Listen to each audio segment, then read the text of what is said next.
for the people in my division. And then comes lunchtime. We serve lunch, and we clean up, and then it's off to practice.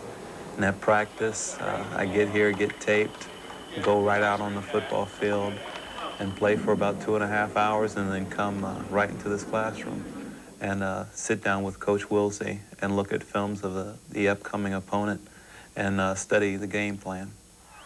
No one else in the NFL has a schedule anything like it. In a sport which involves so much more than just playing for 60 minutes on a Sunday, Napoleon McCallum is unique.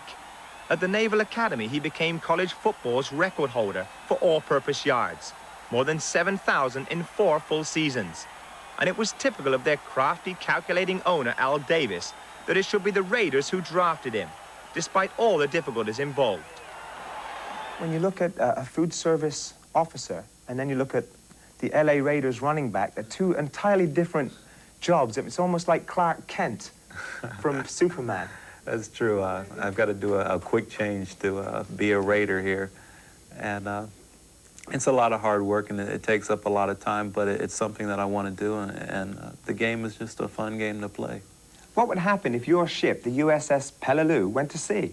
I'd have to go with the ship because the Navy commitment comes first, and the Raiders all know about it, that anytime that I'm called away, I have to go with the Navy. What about your fellow officers? What do they think to this strange situation? Well, I think at the beginning, they thought it was something that I wasn't going to be a true officer. But now that they see the routine that I go through, and they see me every day on the ship, so they know that I'm fulfilling my commitment with the Navy. And they're proud of me. Most of them are proud of me that I can keep up with the schedule that I'm keeping. And what about your teammates? Well, they joke around with me a lot. They call me a weekend warrior because I never come to the meetings. I just come for the practice and the games, and they salute me and things like that. So it's pretty fun.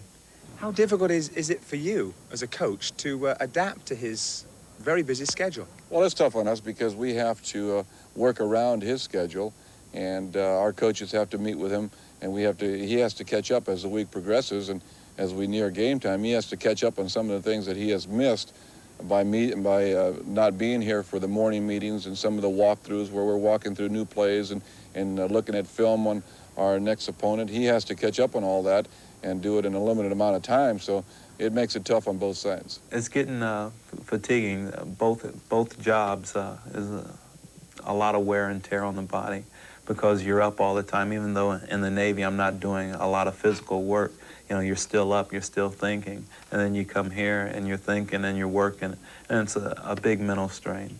It's pretty tough, but it's something that I want to do. I love playing football, and I love serving my country in the Navy. Here in America, it's considered remarkable enough that a Naval Academy graduate should have been allowed for the first time to pursue a professional sports career while completing his 5-year service obligation. What's even more remarkable is that Napoleon McCallum is a success twice over, in the Navy and in the NFL as well. Napoleon McCallum, he's had a fine rookie year. He filled in well for Marcus Allen when Allen was out for a few games at mid-season with an injured ankle. He also was the second leading rusher for the Raiders with over 400 yards at rushing. Well, tonight, we've seen a great football game. The New York Giants over the Washington Redskins, and for the Giants, it's a team that has a newfound grit, a newfound determination. And no one personifies that more than their big tight end, 6'5", 17-stone Mark Bavaro. He is indeed the Giants' sledgehammer. Good night, everyone. You could have a steam train